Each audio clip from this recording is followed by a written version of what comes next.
meeting to order at 7:05 p.m. This is the August 15th meeting for the Town of Southampton Landmarks and Historic Districts Board. Present are members Stephanie Davis, William Hines, Susan Sherry Clark, Tim Ganettis, Jeff Gibbons, Ed Wisnowski, Vicki Green, and Barbara Roberts provided information beforehand that they could not be here and are absent. This meeting is being conducted under town and New York State law, providing for in-person and remote participation. Individuals may undertake remote participation by activating the Zoom links found on the published agenda and the town clerk's agenda and meeting portal. Viewing only is found by activating the live link at the top of the town clerk's meeting portal page. The online Zoom participation is being moderated by CTV. For comment on a particular agenda item, please notify CTV via the chat function so that comment can be made. Commentators and speakers will need to provide name, agency if relevant, and place of residence or business. With that, I think the first item we can proceed to is the approval of the minutes for July. Stephanie distributed the minutes, and were comments received for? There was one comment received from Bill to clarify his discussion with the Village of West Hampton Beach project team for the Dick's Windmill. That's the only revision I heard from. Okay, is there anything else to be said? If not, I move their approval. Seconded by Susan. All in favor, say aye. Aye. Okay, the minutes are approved. The first item of business we'll take up, adjusting the agenda, is to address the proposition of recommending the West Hampton Beach Performing Arts Center for designation as the Town of Southampton landmark, pending the approval of an intermunicipal agreement completion that is in process. A report has previously been distributed. There has been a resolution was drafted. I do note that the original date of this application was October 17 of 2022, and given all of the back and forth between the village and the town, it's taken that long to sort out the procedure to be involved. So with that, the first thing, is there any person who wishes to address the issue? If not, we can proceed to the resolution. Kevin, is there anyone online? No, on Zoom. Okay, thank you. So there's a motion to recommend, to both find and recommend action by the town board. Let me just read the substance of the resolution because it did not appear in the public agenda. Whereas the West Hampton Beach Performing Arts Center, 76 Main Street, West Hampton Beach, submitted a complete application dated October 17, 2022 for designation as a Town of Southampton landmark. And whereas the Town of Southampton and Village of West Hampton Beach are entering into an intermunicipal agreement to facilitate such designation and its regulatory consequences.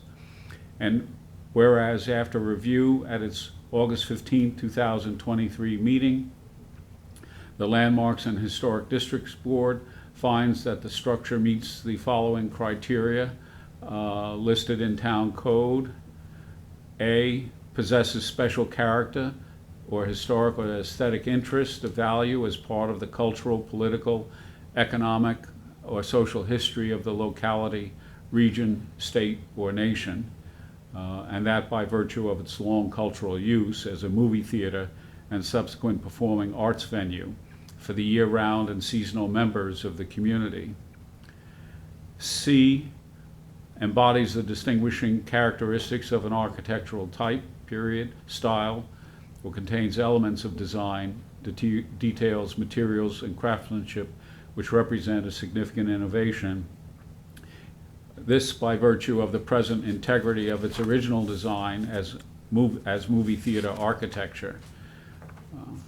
E, because of unique location or singular physical characteristic, represents an established and familiar visual feature of the neighborhood, and that by virtue of its prominent Main Street location in the heart of the village and its familiarity to pedestrian and automotive passers-by. Now therefore be it resolved, the Landmarks and Historic District Board hereby recommends to the Town Board that it designate the site of the West Hampton Beach Performing Arts Center, designate the structure of the West Hampton Beach Performing Arts Center as a Town of Southampton landmark and be subject to review for certificate of appropriateness under the aforementioned intermunicipal agreement and the town code. So that's the resolution. Is there a motion moved by Stephanie? I have one comment. On the title, the third line of the title, shouldn't that say historic landmark? Yes, it should. Thank you.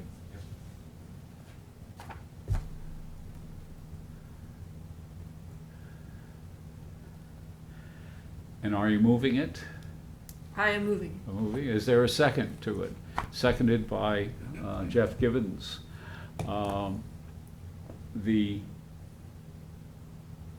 Just as a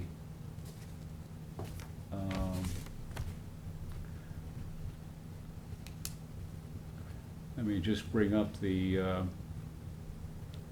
application that was forwarded to provide some context for the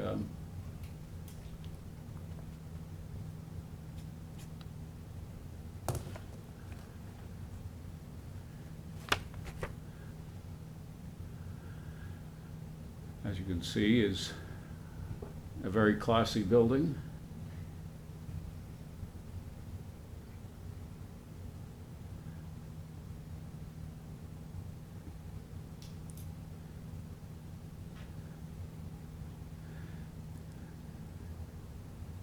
And that's the back of the building. This is one of the auxiliary buildings that sits there, I believe, in the back. No, that's not. The auxiliary building is to the left. White building is not part of it. Okay. Yeah, the white building is on Is separate. this one of, this one That's- here? Yeah, that's the okay. Del Ben former barber shop and Yeah. tonsorial parlor.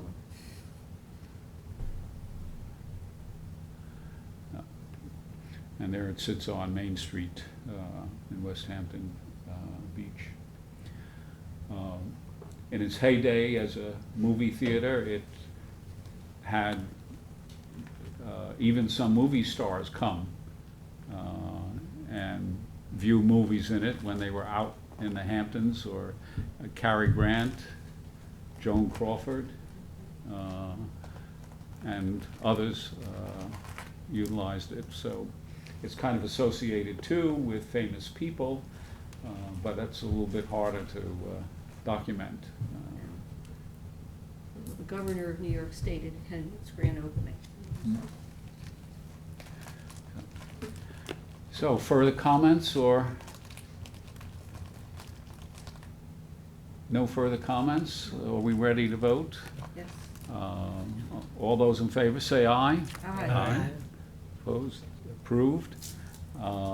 And we will forward that recommendation to the town board when we get word of the final Well, sign-off. I mean, you made it subject to the to the completion, yeah. Oh. Yeah, I think you can forward it, as long as it says subject to. Yeah, okay. So it's on its way. Yeah. Thank you all very much on behalf of our board of directors and staff and volunteers and patrons. We're very excited about this destination. We really appreciate your care and concern in the matter. Yeah. Thank you for proposing it. Yes. It's going to be very nice to see something protected on the main street of West Hampton Beach. Absolutely, and it deserves. Thank you. All right, thank you. Thank you, everyone. Thank you.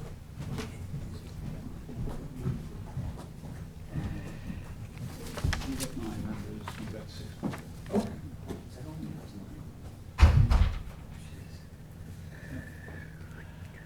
mine. Okay, on to the order of the agenda otherwise. 166 Sabonic Road, Tuckahoe. And Jeff, you I didn't do anything, but I went out, sorry, I didn't know that Tuckahoe was part of my yeah. area. No, it's kind of, on the border of a lot of things. Yeah. I am, when Sheila had Tuckahoe, we had the demolition across the street from it. So I was in that area not recently. So I am familiar with it to the point that I know the location of it and where the main house is. This one is the accessory building to the back. I looked at, of course, the application, and I also looked at GIS at the photographs, and it had a picture of this particular accessory building in progress. I think the year was 2013, but it was we didn't review it. It was a few years ago. So the building, that elevated second story is the structure in the center or behind the main house. So that's the one they want to demolish and leave the one closer to the road. So it's not visible from the street, because this one, there's screening there, and as I remember, it's on a turn. I mean, it's on a bend. Yeah. So you have to carefully look for the main house, but this particular one wasn't visible. I had the actual year built of the accessory building is 1930. The main house was 1900, but there are a couple in that area on the south side, the lower side of Sabonic Road, and even going back to the 1858 map was Brown. There was a Brown family. Later on, there was a Mrs. Brown here. Later, there was a Miller. It was. But the that fa- would be for the main house. There were multiple millers there. Pardon? There were multiple millers Yeah. there. There Elias were multiple Miller, Browns. right, but the house belonged to a Miller, Okay, right, Merritt Miller. okay, then the Brown, Well- Brown, so later on, in the later maps, right, the Browns were to the Right. right, and the Millers were, so this must have been where the Millers were. I just looked at the maps at the end, so, So there's the okay, 1916 map. This is Merritt Miller, Jerome Miller. They were caretakers for private estates in the area of Southampton. This is Merritt Miller, and the house next door is Mrs. Elias Miller. Elias, I guess she, a widow by then. And the Brown house and Brown family was over Okay. here, and there was another Brown, I think, house back around the 1900s in that region there. But but it's a new building, essentially a more contemporary building that's being demolished there. so thank you for, without driving past it and counting houses, I wasn't sure if it was the Millers or the Browns, Yeah. so, So anyway, that. thank you for clearing that up.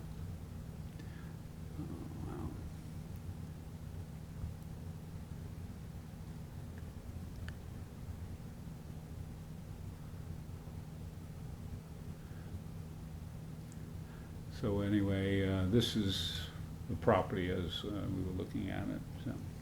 But I didn't see anything of concern. So if there's no problem, I'll prepare a no objection to the proposed activity. It's not an AKRF, so that was. 96 Island Creek.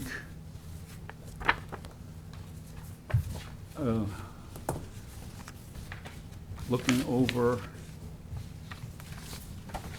some water. There, Jeff went out and took some pictures.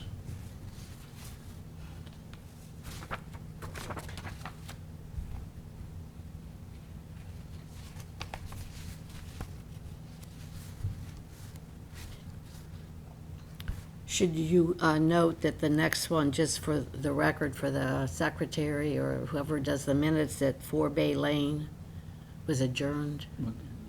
Yeah, it says on the. Okay. Watermill till September.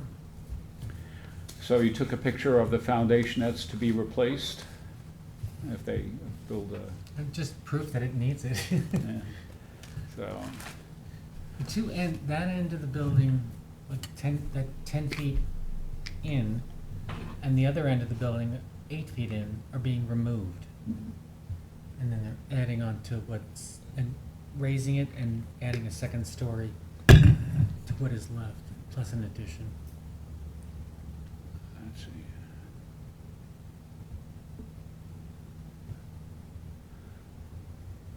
Looks like other houses in the neighborhood have Oh, yeah. been similarly enlarged. Mm-hmm. It's a beautiful setting, Yeah, it is. yeah. And this one was an AKRF, so it was with the property, it's North Sea 36. Yeah, I didn't get a chance to check any history on it.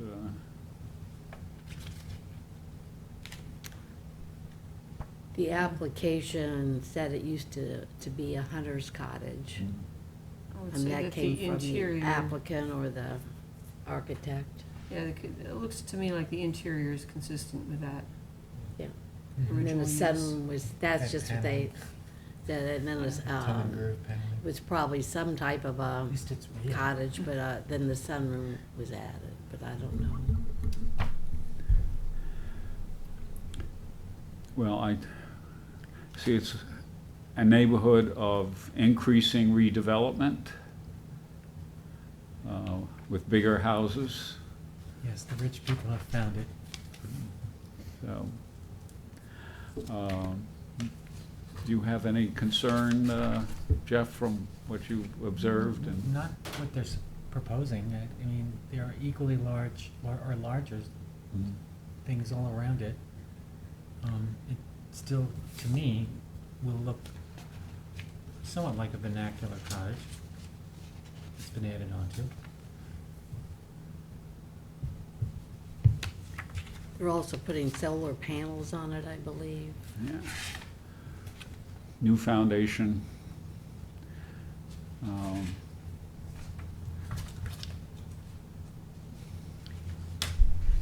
New second floor.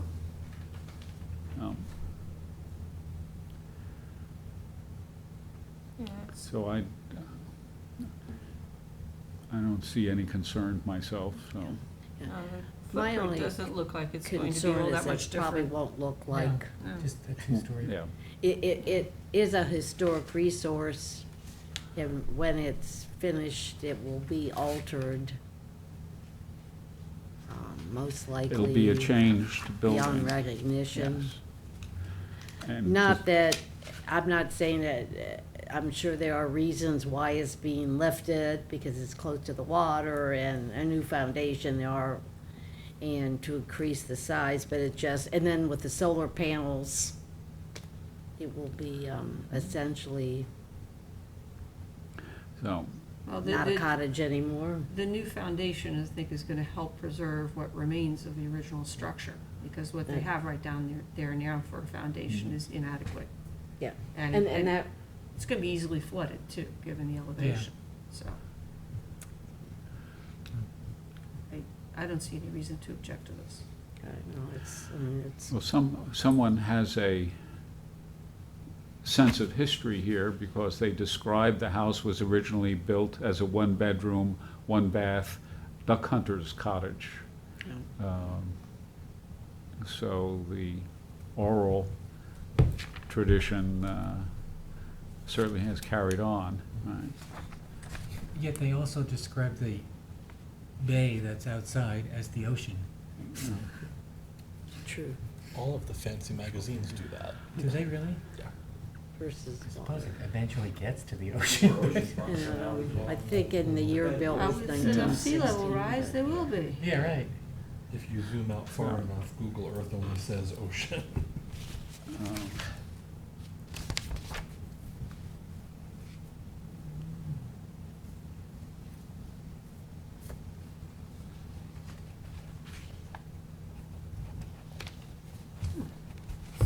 Nice spot. So there's no concern here, so I'll write up the response on it. Okay, 2827 Montauk Highway, Bridgehampton, for work that's already done. Basically, it was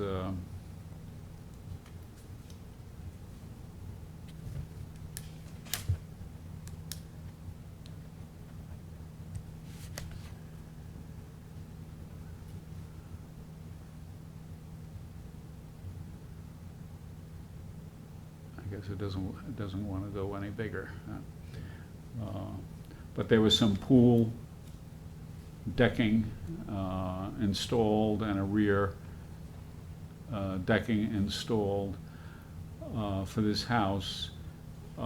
It's in a KRF as a historic resource.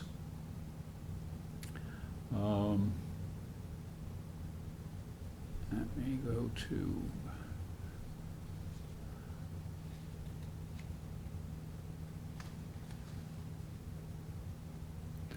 which describes the house as late 1900s, but obscured by a lot of trees, and it is not easy to see, certainly.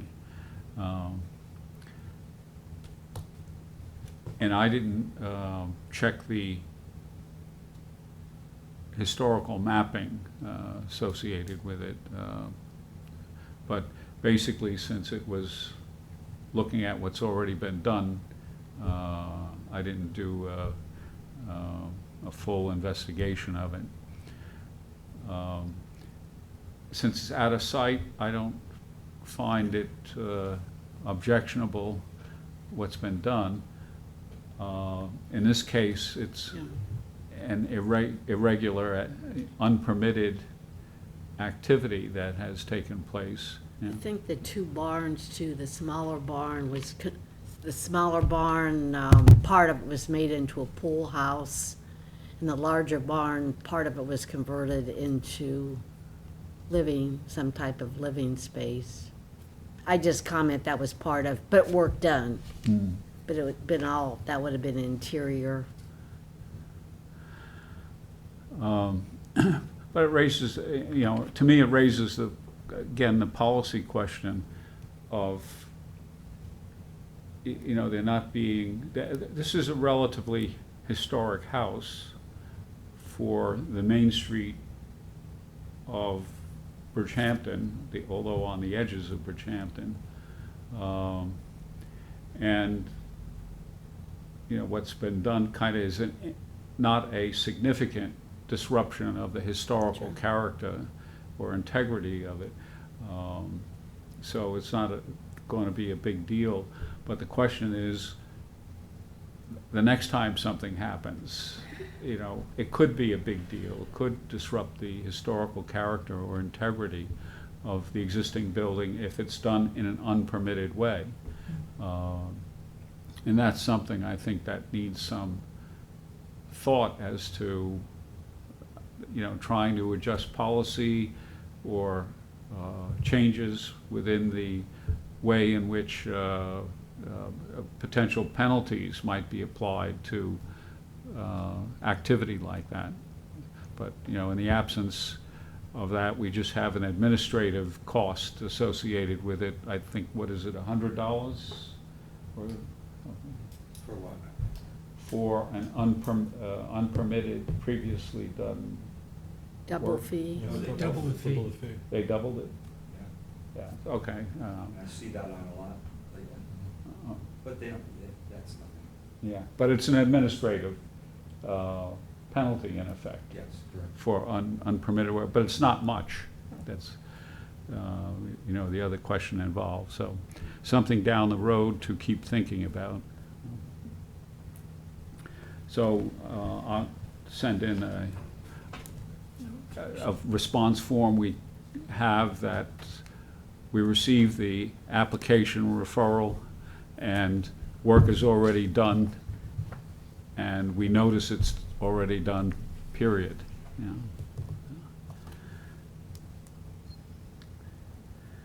112 South Road, West Hampton. Circa 1850 dwelling. Let's go. So we have reviewed this before in 2015. They applied for a building permit to add a screened-in porch toward the rear of the house. At that time, we didn't object to it. That porch has been completed, and I have updated the photos in the report to show that on the rear of the house. The house shows up on the 1858 Chance map, also on the 1873 Beers map. It shows up again on the 1902 Belcher Hyde map and on the 1916 Belcher Hyde map. And we can also find it on the 1932 Bishop's map. By the end of the 1930s, there are over 70 Culver family members living in this area known as Culvertown.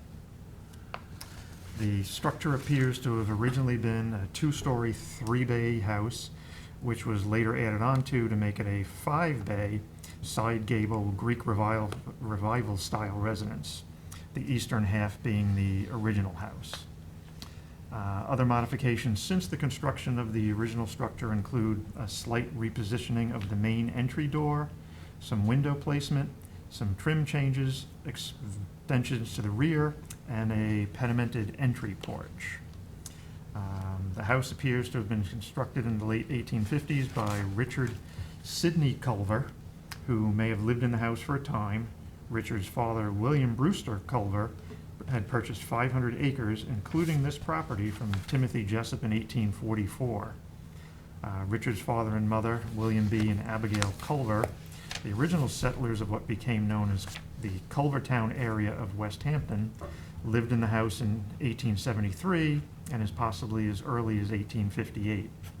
At this time, Baycrest Avenue had not been yet opened, and South Road provided a route between the small community of Union Place to the west and the growing summer community of Ketchabonek, later to become West Hampton Beach, to the east. The house is associated with 5 generations descendant from the original Culver family settlers and remained in continuous family ownership until 1969. Although the house has been added to since its original construction, the form of the house appears to have remained generally unchanged since at least 1902, based on the historic map record, although several outbuildings have been lost.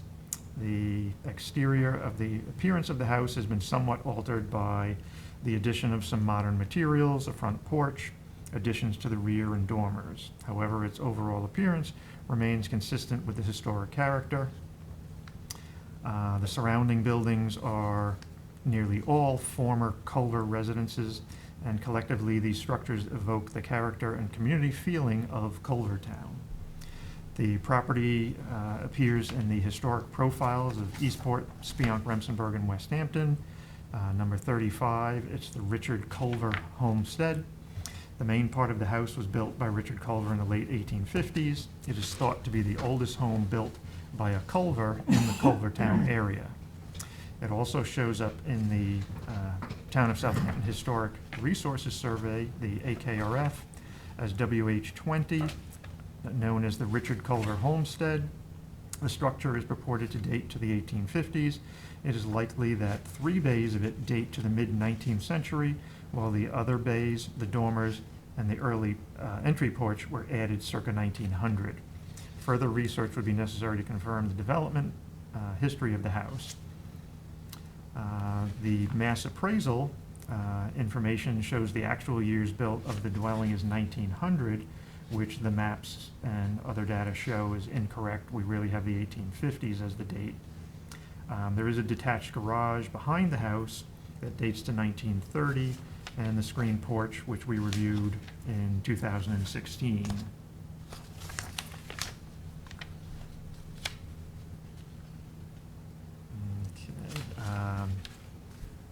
The garage is being added onto. They're going to take the roof off it, raise the roof pitch, and add a shed dormer on the front and the back.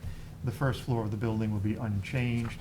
It's to be just unfinished space on the second floor. In 2017, a first floor addition, porch, and renovation alteration, including a Bilko door and a covered porch, were done to the house, but for some reason that didn't come to us, although in 2017 there's a CFC, Certificate of Compliance, for the screened-in porch, which we did review. The garage roof, the masonry wood-burning barbecue to the rear of it, and the flat roof added to the back of the garage all required variances. They were granted, and at the time they were told that they needed to get permission for an outdoor shower, the 6-foot fence, the driveway gates at the bottom, and a porch on the rear of the house. What they did not cover, and it shows up in some of the photographs a little before this, there was an addition done to the second floor of the house, which was not, yeah, you can see it here.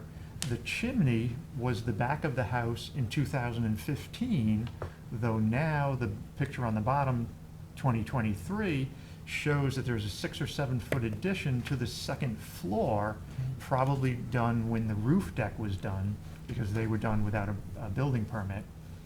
So I believe that should have been added to the Zoning Board of Appeals decision and should be added to their current building permit.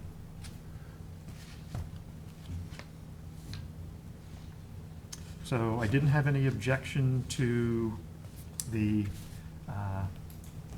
as-built roof deck. I didn't have any objection to them adding on to the roof of the garage, the as-built flat roofed area over the terrace on the back of the garage, or the masonry wood-burning barbecue.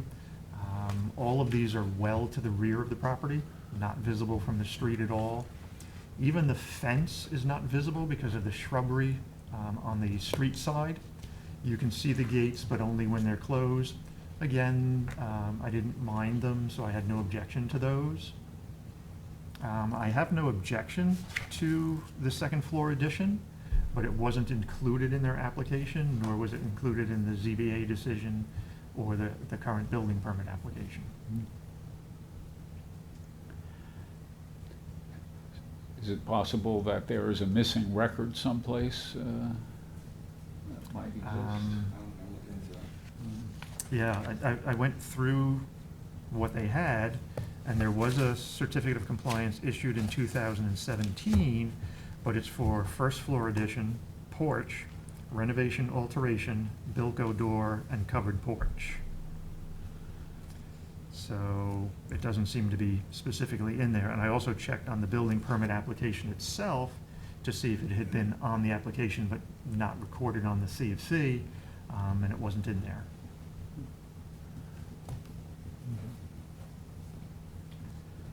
But otherwise, I had no objection to what they did, mainly because most of it is not visible from the street.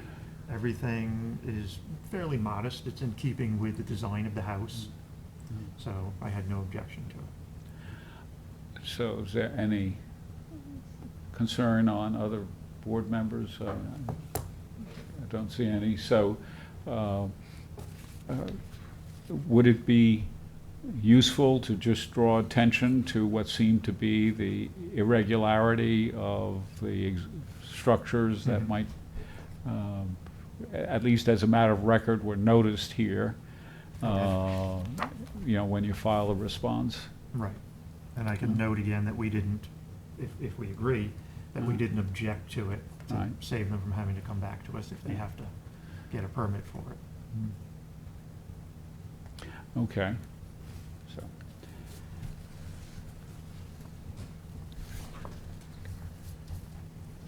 Okay.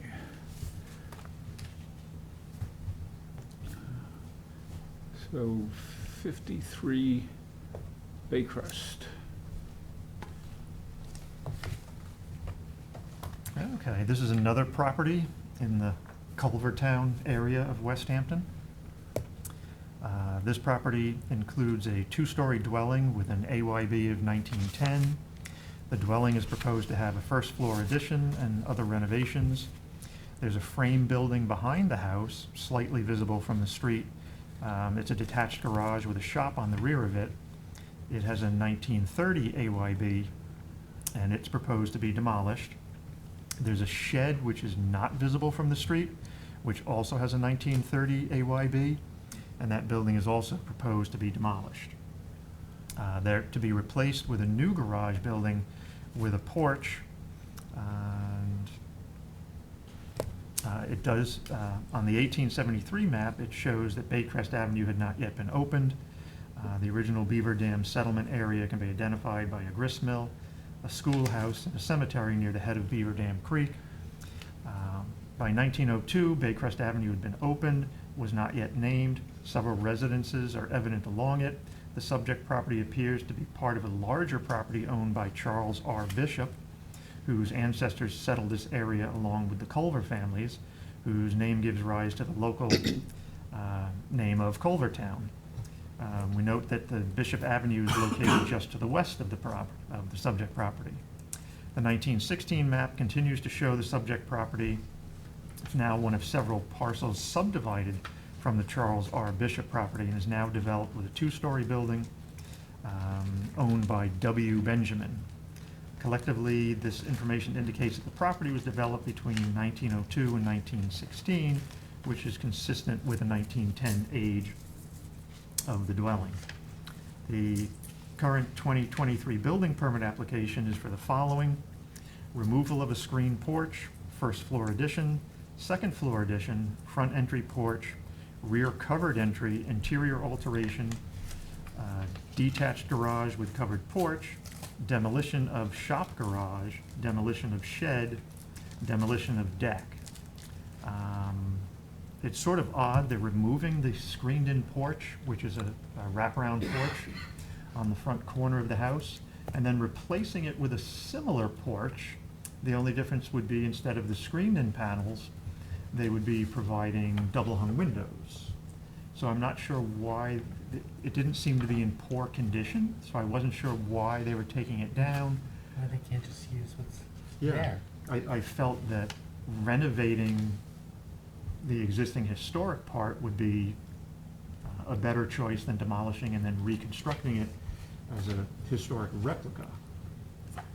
It is built on wooden posts, there's no foundation under that, but they're doing a lot of other foundation work for the addition on the rear, so I'm not sure why they couldn't just put the foundation under that as well.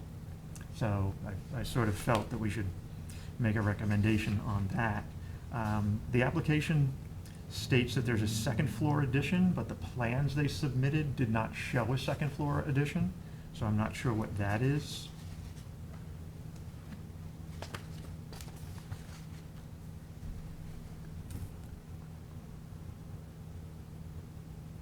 Oh, and they also have a shed on their application, which didn't show up on their proposed land survey, so I'm not sure where that's going.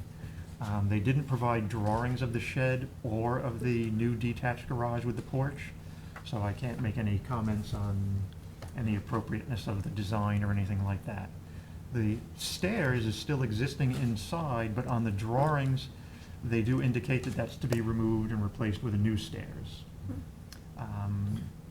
It's noted in their letter in our application that there was some flood damage to the house. I'm assuming that that's why they went ahead and gutted the interior of the house.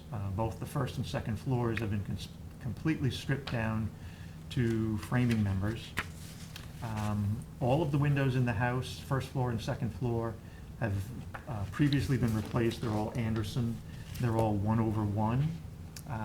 In the application drawings, they show most of the windows in the house as 1/1 replacements, but on the porch, they show them as 2/2. So I wasn't sure why they made the change between the two. So you'd know that this was a porch. I guess. Yeah. Yeah, looking at the framing in the attic, you can see where, in the lower picture, where they've removed the brick chimney already, just closed over the roof to make it weather tight.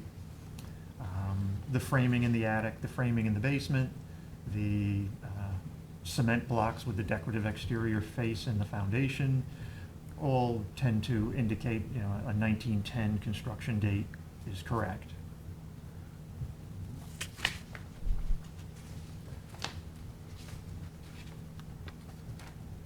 So I didn't object to the demolition of the detached garage, which you can see there. It appears to have been sort of a gambrel closer to the street with something added to it with just a gabled roof on the back. All the doors and windows are in poor condition. They're all covered in plywood now. The foundation is very suspect. I'm not sure that it goes into the ground very far at all. You can see in the pictures that the shingle siding goes right down to the ground.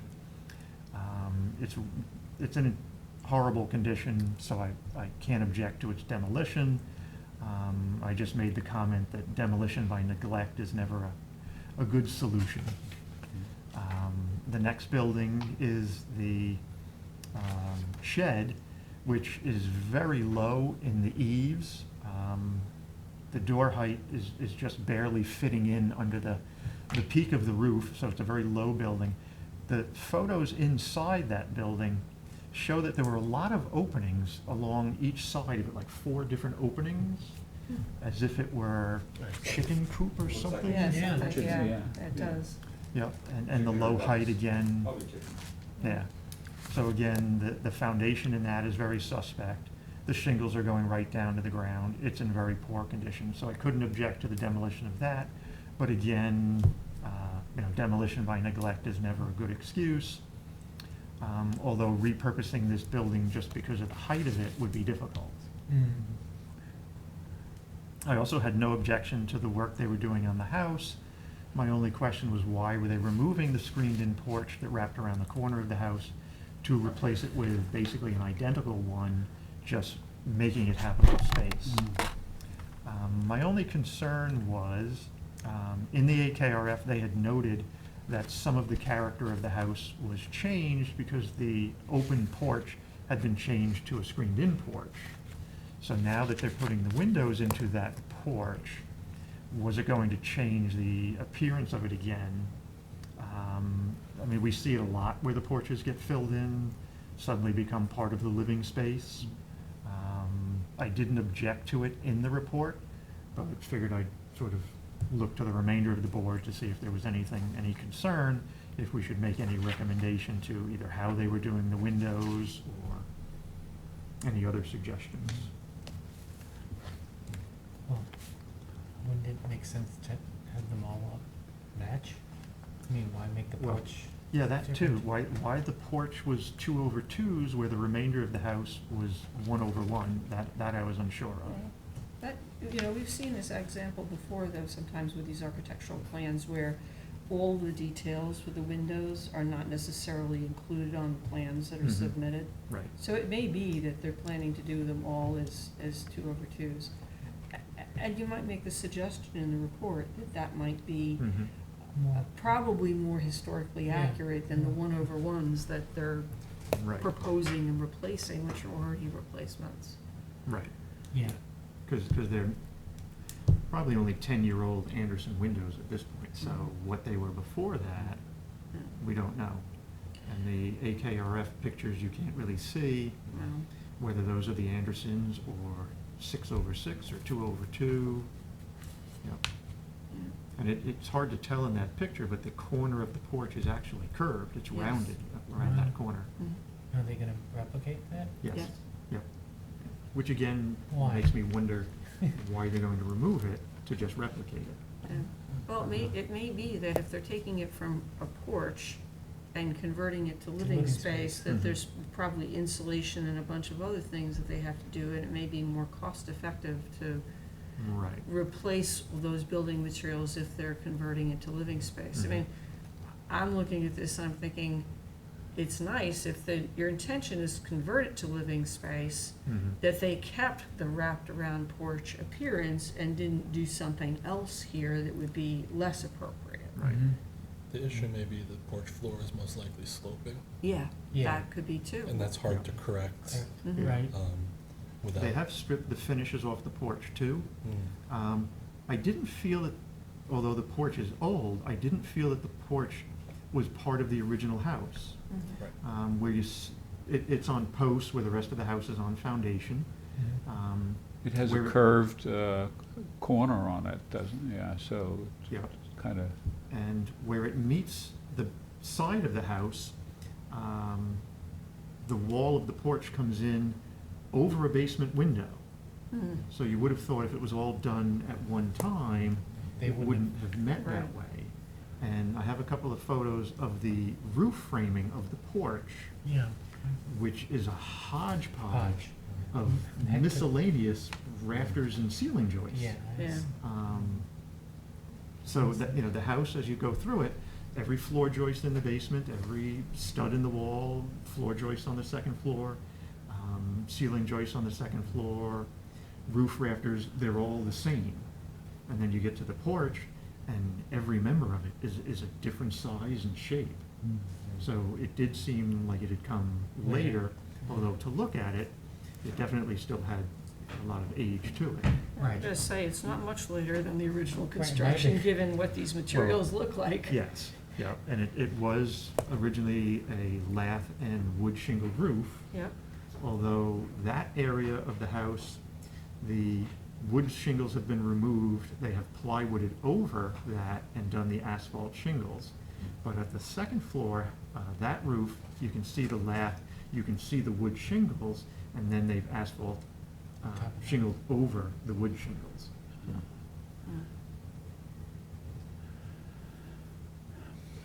so you don't find it out of order for the additions that are, or the new construction that's being suggested? Right, the addition is slightly narrower than the rear of the house, so the corner of the house still reads. And then it projects out as a one-story addition. It's not going to be highly visible from the street, you'll see it, but definitely the front mass of the house and the porch will be very much intact. I noticed in the gutted interior that the doors were kept Yes, in the house. And, I mean, that's it's kind positive. of an interesting yeah. thing. I didn't see anything in the drawings that indicated that they were going to keep them, but again, there they are, so. Well, Yeah. could be a tagline on, be nice if, the doors were retained and the windows would match and, Yeah. Okay. and maybe it might suggest some rethinking of what they're up to, Mhm. How wide was including that the, existing stair? Was it narrow or was it decent? Because that might be a reason to get rid of it, Right. because they wanted a more grand stair. They're doing, a substantial improvement to the house. Right, So whether they felt they had to remove the stairs to make it meet the code, I would say that the treads were small The risers were high, and the handrail seemed low as I went up the stairs. Okay, so. So I would Not say it meeting does code. not meet code, so it may be that they're Don't say- changing it. Don't save that. And you noted, let's see, did you note that that radiators that had been taken out were laying outside? Yes, some of the radiators were still in the house, the cast iron radiators were still in the house. And then there was a small collection of them out in the yard, so I wasn't sure whether they were keeping them or getting rid of them. Well, hopefully they won't put them in the dumpster, they'll call in a metal recycler. Mhm. Yeah. Or, If they're gonna change the heating system in the Salvage. house. Right. Salvage. Yeah, too. so- Yeah, there are people who sometimes do a one-room addition or something to a house and could use a radiator, so. Yeah. just to clarify, this pattern on the back suggests to me a standing seam metal roof. Mhm. Is that what's planned here for this thing? Yeah, I didn't notice Or, uh-huh. that it said it that. Yeah, it's too small for me to read at this Yeah. size, so Yep. I wasn't sure. All right. Yeah. I mean, none of the If other. if it is, I can comment that we would prefer it not to be the standing seam metal roof, but. So would you do the honors on Yep. the response? Thanks, Sue. Thank you. And Brookhaven Avenue, Flanders, construction.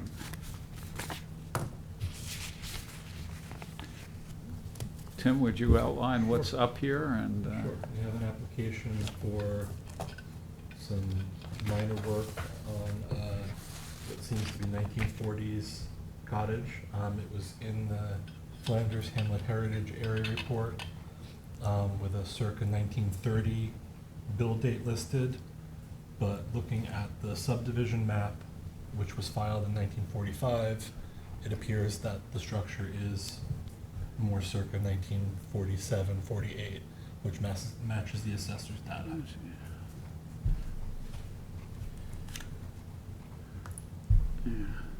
This was a photo on GIS of the subject property prior to renovations.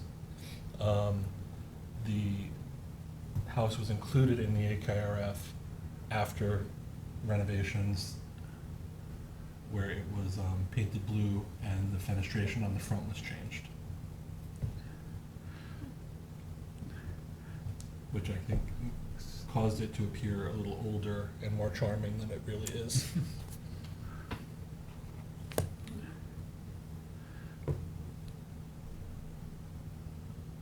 Because of the minor nature It's- of the work, and it really isn't impacted from the Yeah. front or the street. The house is obscured by a lot of foliage. This Yeah. is the front of it.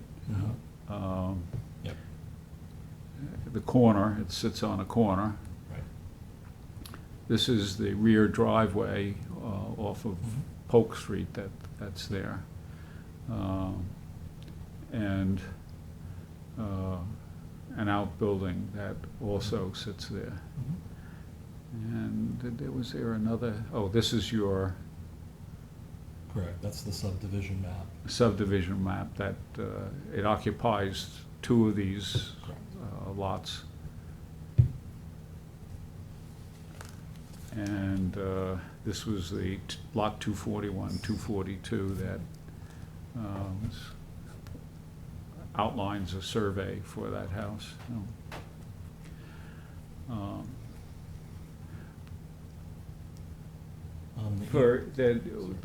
The question is why, you raised the question of why it was in the Heritage Area Report. And your sense of it was, My sense of it was that it was not clear understanding of the AYB, oh, and based on visual characteristics and possibly relating it to similar cottages of a slightly earlier period than this Right. one was built. Yeah. Hmm. as if it was a neighborhood of all characteristically styled cottages. Correct. Yeah. And as the work proposed doesn't change any of the publicly visible aspects of this, and it's mostly for life safety issues, I saw no reason to object. Yeah, and from just my driving through the neighborhood, I noticed that there had been a lot of renovated cottages elsewhere along Yes. the various streets of that neighborhood. Yes. Yeah. So there is any concern about the construction proposal? This is for work that's already done, correct? I mean. Somewhat. I think it's a mixture. Some Okay. has been done, some has not been done. Okay. I think they were most likely stopped before they were able to complete all the work. Do you want to handle it? Yeah. Okay, thanks. Appreciate it. Okay. All right. We had some active communications with the planning board, with some referrals. First one is 2901 Quogue Riverhead Road, East Quogue. And this is a merger subdivision plot, kind of.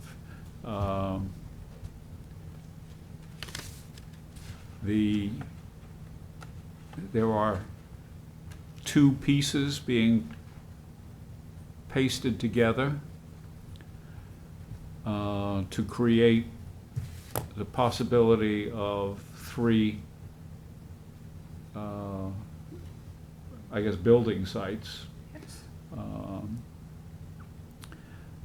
This is an older piece.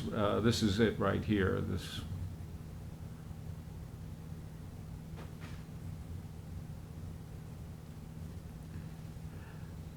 This parcel on top is being merged with the parcel on the bottom. It's an old agricultural piece owned by in the early 1900s by the Stranad family, or Joseph Stranad, I think it was, Yep. who had a florist business, grew flowers, and operated, I probably had at some point even greenhouses someplace here. The 1930 and 38 aerials and subsequent aerials show greenhouses right down the middle of the property, Oh. several. Yeah.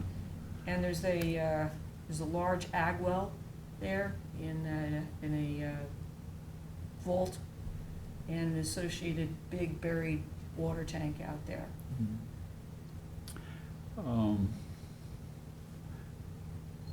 I took some pictures of this wrong file, wrong folder.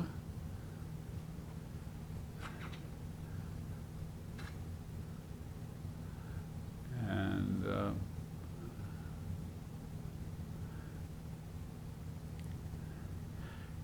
you visited the site, Yeah. Stephanie, and your assessment was, That what remains, this is a circa, or an AYB 1913 dwelling, which would be consistent with the aerial photos and also the historic maps, which show that this structure, or this property was developed in 1916, but not developed in 1906, I believe it was. The form of the main volume of this house, and there are 2/2 windows, not throughout, but in many parts of the house. Those things are likely historic, but the house is now encased in vinyl. What is perhaps the original front porch has been enclosed. A number of the windows have been replaced with 1/1s. There are a number of additions on the back of the structure.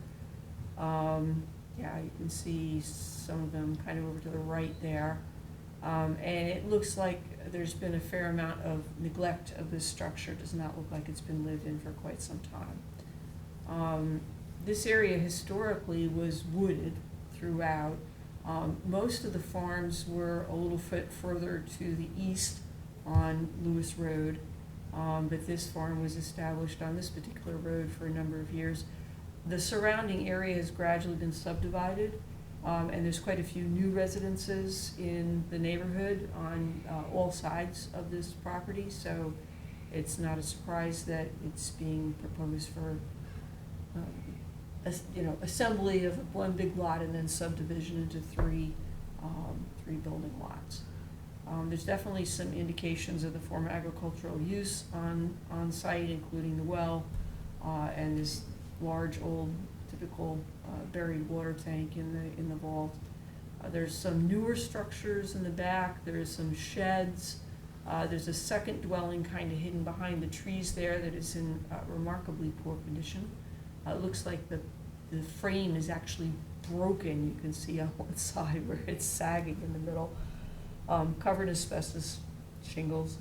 And it looks like the barn areas have been used by a local landscaping or maintenance company, but that's about the only use that's occurred here, it looks like in recent years. So the planning board referrals includes the Demolition of wall structures. demolition plan. Yep. Having viewed this, do we want to provide a response to not only the planning board, but articulate future response to the building department as well? Yeah, as we have done in similar situations where demolition was proposed as part of the subdivision process. In some cases, we've asked for referral at the time of, the building department application. Other times, we don't feel that it's necessary. I mean,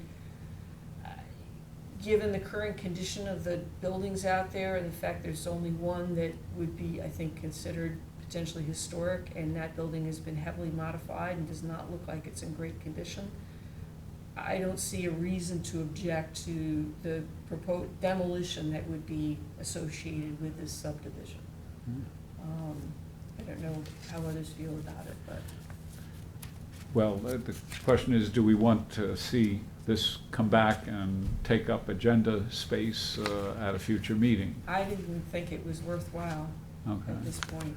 I drive by it every day, You do? twice, Okay. and it always seemed like it was a cute house, Mhm. but it just seems a little too far gone. Yeah. When was the last time you may have seen occupancy there? A couple years ago, I believe it was a rental and it was just not taken care of. Yeah, it looked like it had been a rental, given the nature of stuff that's in the dumpster there and in the Yeah. yard. Yeah. Is that you said there was a second house, but Ed was circling up to the top. Is that another house down at the bottom, on the bottom right corner? I Or is don't, that just a building? I think that's an out parcel. Do you have, or is that part of the, It looked like you included everything. I may have missed that. Maybe it doesn't, I don't know. Well, that's a tax map, so Yeah. it's the entire, you just look at the application again. So I may not have looked at that one. Or that one may actually be the younger, because there was only, you looked at the Oh, you're right. information for the lots, and there was Mhm. only one that was an AYB 1913. Everything else was after 1941. Everything else was younger. Yeah, it didn't look like it was anything historic. It looked like The a house in the corner is a ranch, and ranch, yeah. it's modern. Yeah, okay, so that wouldn't even come under our purview for review. Yeah. It looks like it is part of the same tax parcel. Yeah, Yeah. yeah, I didn't look at that at the time. I was more concerned about the 1913 I house. just Well, that would couldn't tell if that it was would cut off. It seemed like it was just the way the bushes were, Yeah. they were cutting themselves off from it. Mhm. Yeah, it seems intentional, Yep. as they didn't want to look at what they had left. So, we'll send the referral back with no problem? Yeah. Okay. Yeah. Would you like me to take care of that, Ed? I will, yeah. You will take care of that? Yeah, okay.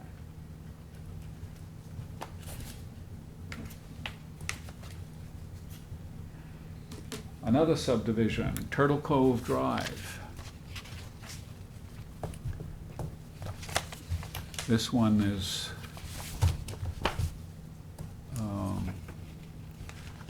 a deep lot. Yeah, it's actually two parcels from the original subdivision. They bought the parcel that's mostly behind them. Yeah, so And here it's you can wooded. see how deep the lot is. This is the house that they want to demolish, and they'll put, or divide it into two sites. And Jeff took some pictures, as did I.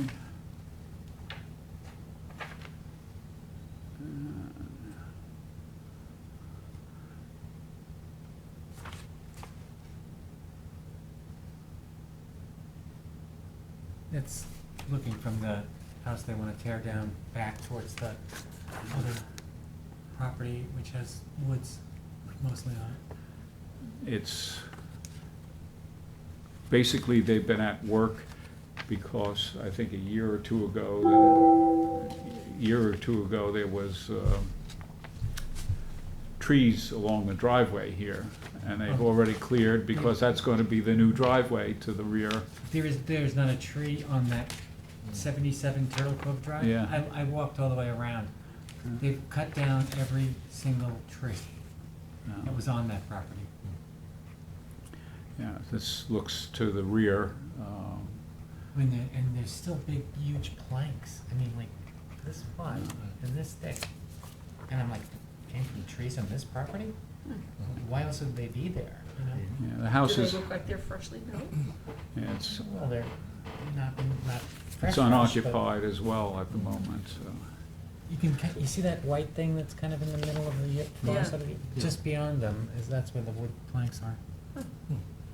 So looking through this application, it wasn't clear to me that they intend to take down the house, because it's within a building envelope on their proposed lot 1. Do we know that they're planning to take down the house? Actually, I didn't know that when I looked at the application, that they were taking the house down. Well, I guess we're, The house- do we know that they're planning to take the house down? I'm sorry, I didn't, Do we know that they're planning to remove the house? I didn't see that in the application. Maybe I missed it? let me Not get the seeing a application up demolition, and but- take a peek at it.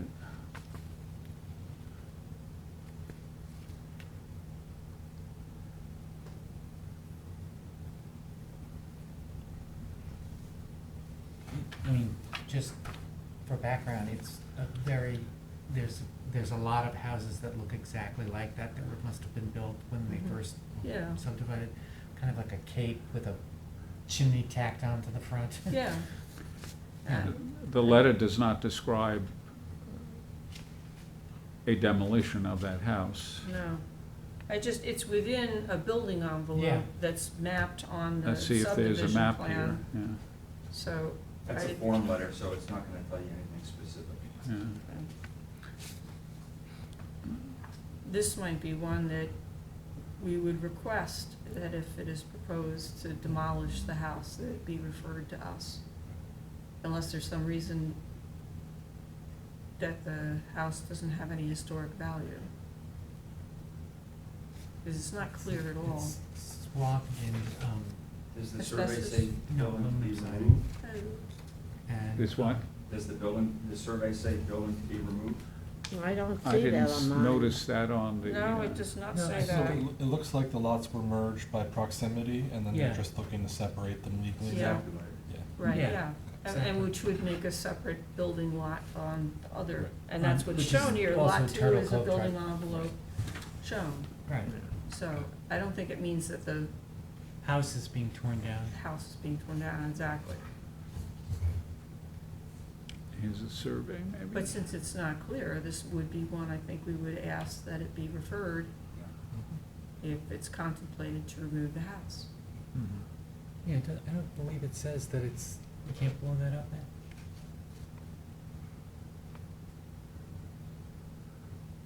I think it it just says one-story house, one-story Yeah. frame house. Yeah, that's Oh, all it yeah. says. One and a half, right? One-story frame.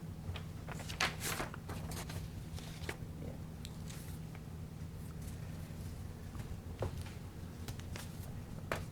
Yeah. One-story frame residence. Yep, Yeah, it looks like it's within the legal envelope, so. yep. It is set way back from the road. So I don't see any indication of Demolition, removal. yeah. So I wouldn't see any reason to have an issue with the subdivision. So no problem with the subdivision, so.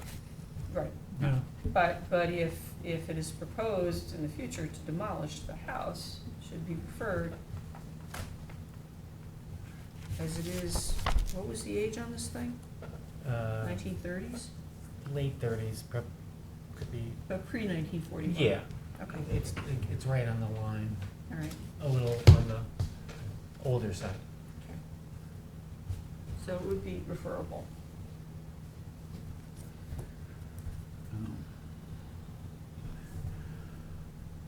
So A I'll client last year who had. send back a no same house problem Tore down. Right. No on problem. that. I was just working on a garage. right? 241 Norris Lane, Bridgehampton, which had a little bit of a Seen before? conundrum to it. This is, this house is in AKRF, listed as 1840. But it didn't look like an 1840 house to me. And as I, checked AKRF, it was offered as an addendum by, I believe, Sally Spanberg at the time, as a house that should be included in the AKRF report. And they reached, the AKRF responded with respect to the town's suggestion. The house is purported to be 1840. However, based on limited views, an early 20th century date appears to characterize its features, and that's kind of the impression I got when I looked at the house. And this is the house that is there on the property that's to be subdivided. It's not on a 1902 Belcher Hyde map, but is on a 1916 map as the house of Samuel Elliston. And the current owner subdividing it is in Elliston.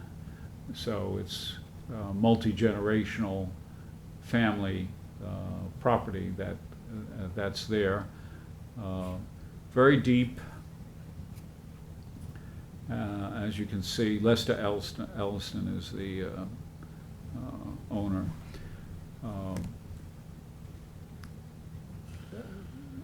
Is located next to the cemetery in Bridgehampton. This area has been under a pressure of rapid rebuilding of houses, either additions or tear downs, and new houses, mostly on a larger scale.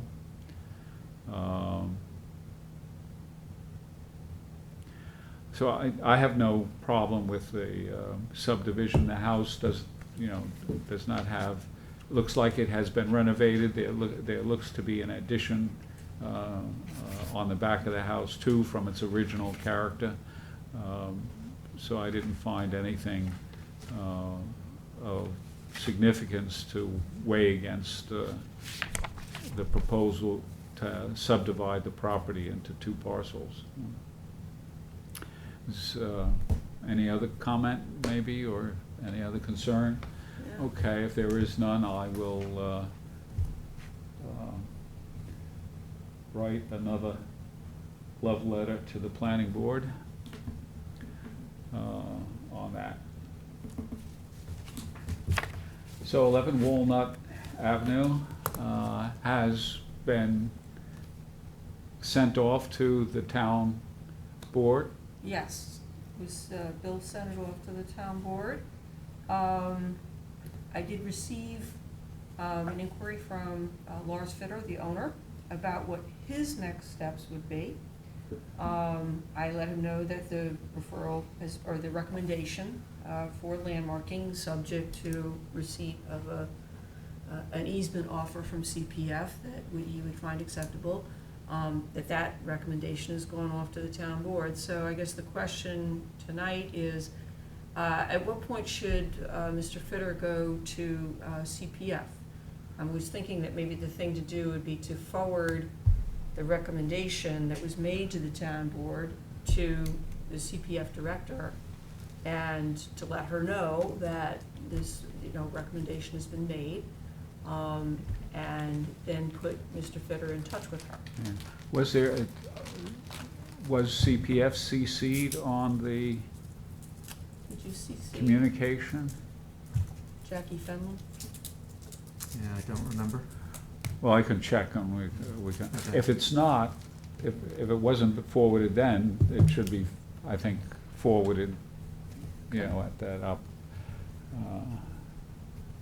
I'll take a look at the email, Mhm. and if necessary, forward it to Jackie, Okay. and I'll copy Lars, Mhm. and then he can go ahead and contact CPF. Okay, thank you. Yeah. I'll leave that in either Bill, your hands, or Stephanie, your hands, to forward the, We'll take if care it of needs to be forwarded to CPF. Okay. Yep. Okay. I suspect there's not much news on 149 South Country.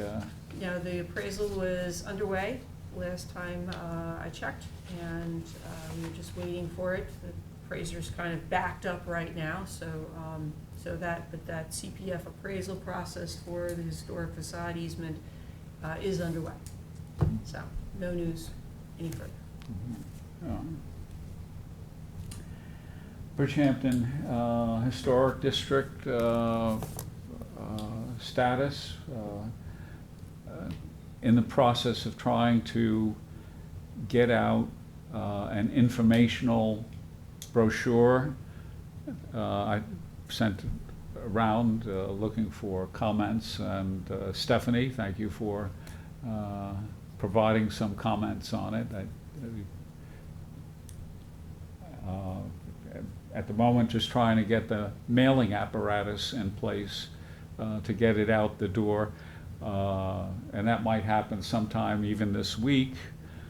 And if it does happen, I would send the communication to the town board that we're ready to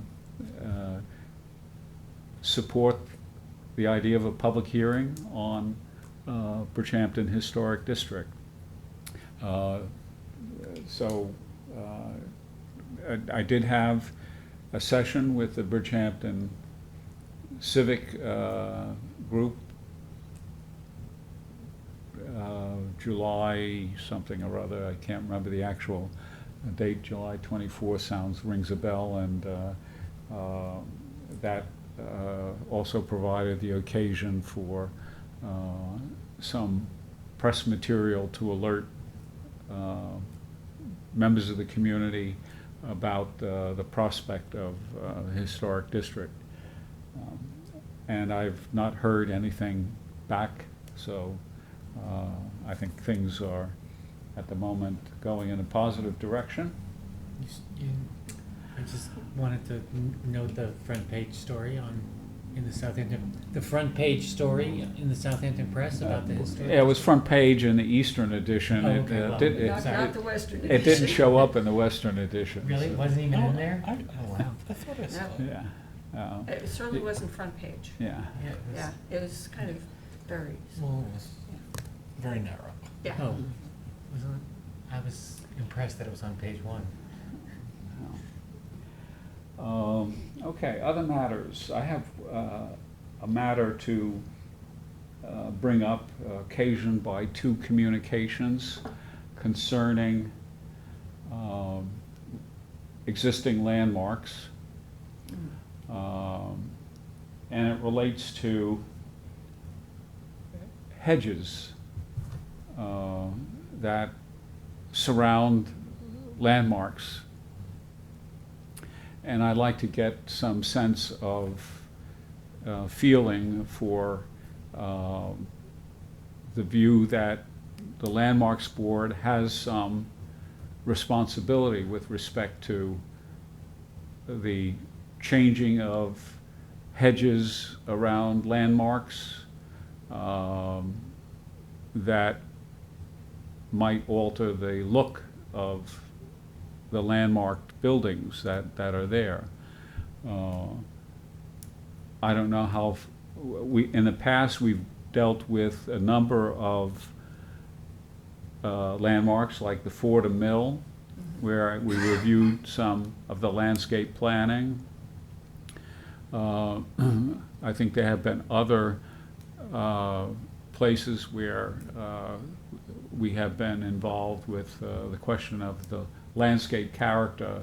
North Sea Schoolhouse, I and, yeah. remember. So, in one case, there is an issue of whether or not a landmark that exists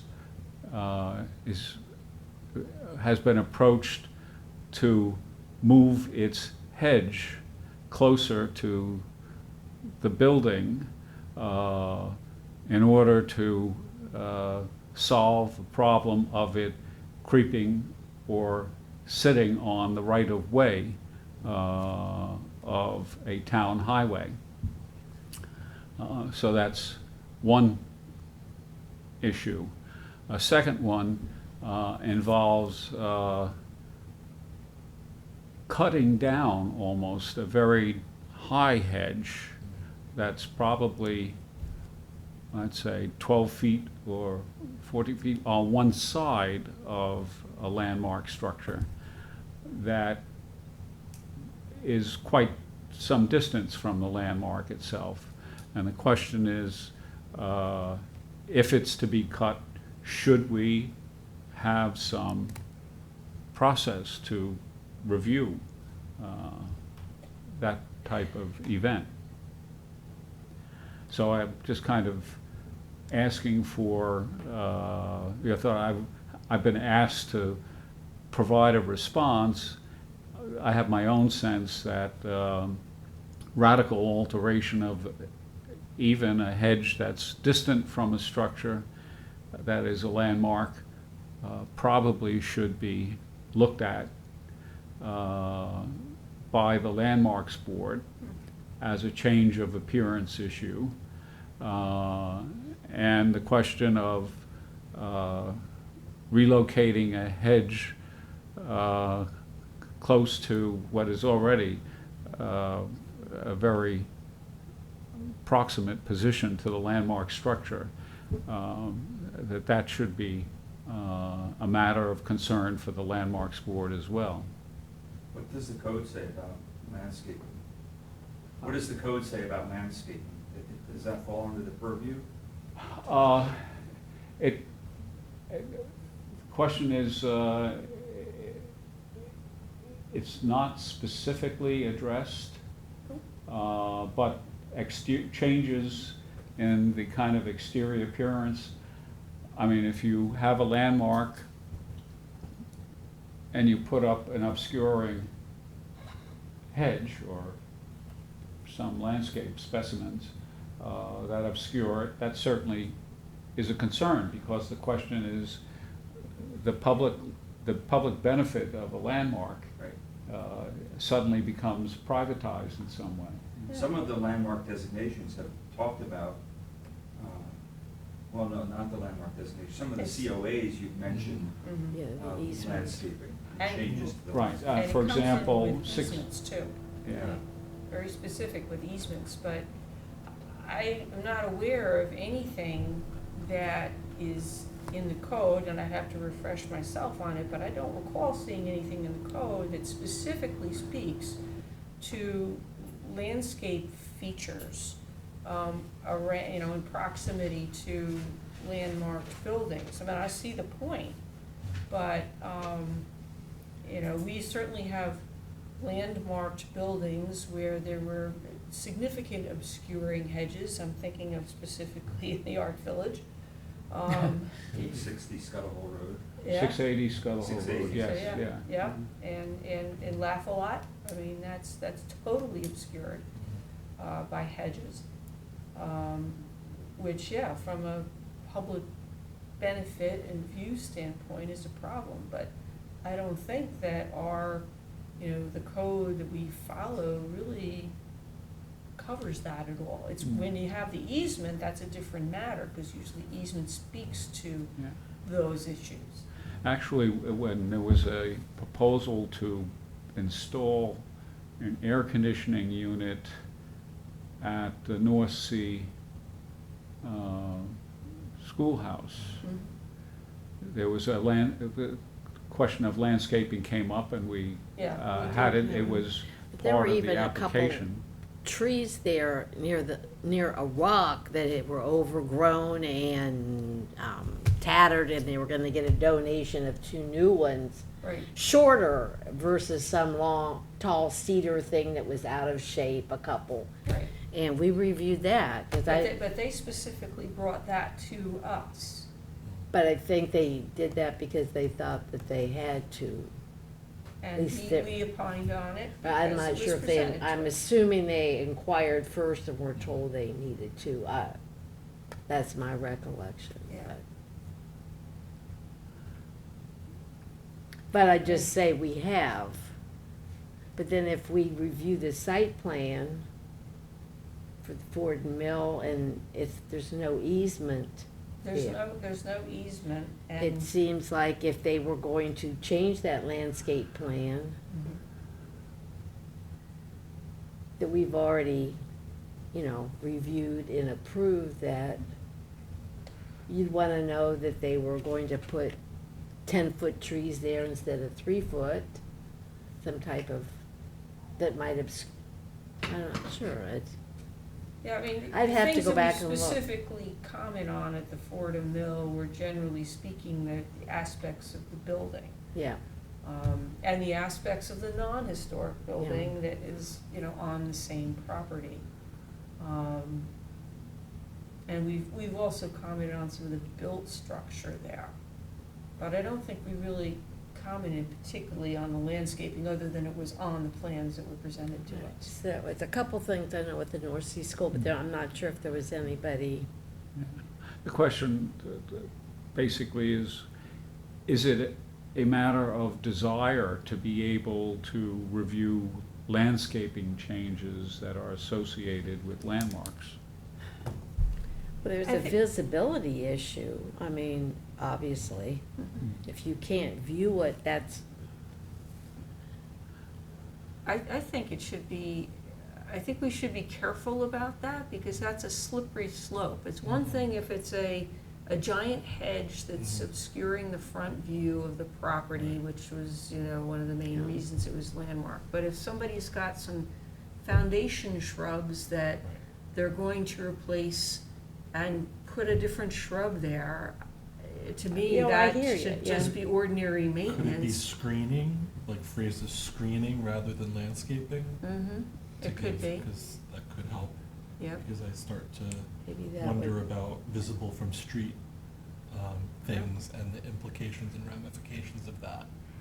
But you could also have things that naturally occur, like a prominent landscape tree dies Right. and is removed. And do you have to go get a COA for that? Or it grows bigger, Yeah. obscures the house more. Right, I mean, if, for a perfect example is the Academy, the town-owned landmark, we had several very large copper beech trees die. and a couple of, I think, spruce or something or other, Mm. over the last couple of years. I mean, they were dead, and some of them were very close to the property line with the neighbors, and the Academy Association took them down Right. because of a safety issue and because they were dead and looked Mhm. awful. Mhm. And we have not replaced them, and we do not plan to replace them. So, does that require a COA to remove dead trees and not replace them? I think that's a touchy thing. Hmm. Have to- If they were something historic about them, Mhm. the landscaping, that's another story, but especially vegetation that dies and now makes the building more visible, that's a good thing. Right. Yep. You know, unless it was a specimen tree that was healthy and, you know, was part of the history of the property, Yeah. then you might say, we want to review that. But something like that should be put into the landmark designation. Mhm. Say we're landmarking the property Mhm. and the landscaping on the property. Because sometimes we say we're landmarking the structure, we're not making the property. So Most in of that them are case, the structure. Yeah, It's just a the structure. I structure, mean, so I I- think it would have to be a special case for very specific landscaping conditions. Like, you know, we've looked at stuff for Madhu before, and there are a lot of it is all about the landscape. And, you know, that might be a case, or that kind of thing might be a case where it's an issue. But I would get that, and I would get, you know, obscuring vegetation, hedges that were allowed to become hugely overgrown and totally obscure the view of the landmark structure. So, yeah, but I think. Thanks for the very clear answer. I have to give it some thought, I mean, go back and look Yeah. at the code and think Yeah, of I mean, precedent, I'm there just are not, obviously. I'm not clear. I mean, I If a I permit agree isn't with needed what from you're the town, saying, it's difficult to regulate. but Yeah. then Yeah, I just I need think it's very to, difficult to regulate, and How you gonna how can you enforce it? landmark a living tree? Right. Or you're landmarking the spot where the green giant arborvitaes could be planted that would forever obscure the Yes. landmark. Yeah. And Oh. folks might object to that kind of level of control of their Right. properties too. Oh. That might be an impediment for many Yep. people to landmarking. No, I don't disagree. Yeah, Yeah, it's like one step too far. yeah. So, okay, I'll figure it out for the occasion.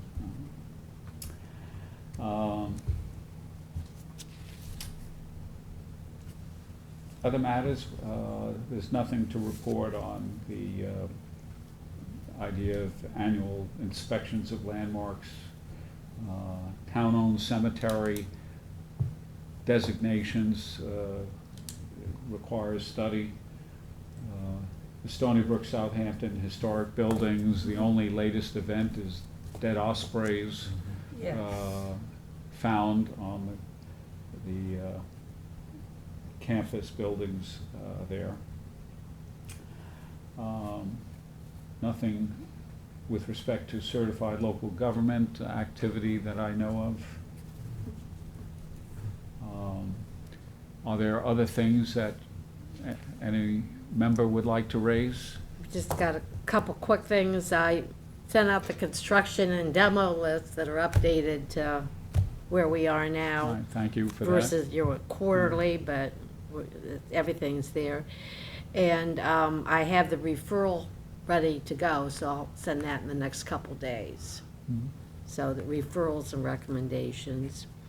And I just had one question, and I saw an article in the paper about a CPF. It's the aquatic center needing to get a hold of the land, find the landowner to purchase. But they mentioned, I think, that Methodist Point at 1040 Flanders has the easement now. CPF has been, I know They CPF has been implied work- that, or maybe I CPF has been misread working it. with Julie. what's that? I know that Julie has been working on evaluating. Right, but you Historic hadn't buildings. heard that it's.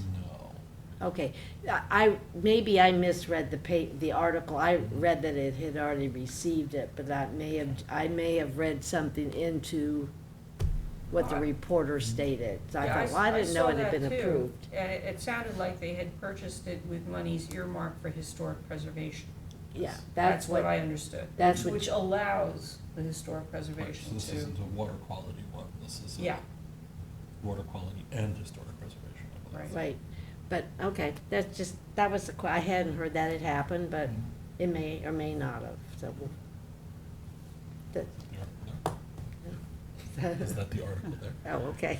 Oh, that's a different one, Okay, different one. second speed. I haven't got that one. Is there anything else to be brought to our attention? No. If not, it's 8:41 and the meeting is adjourned.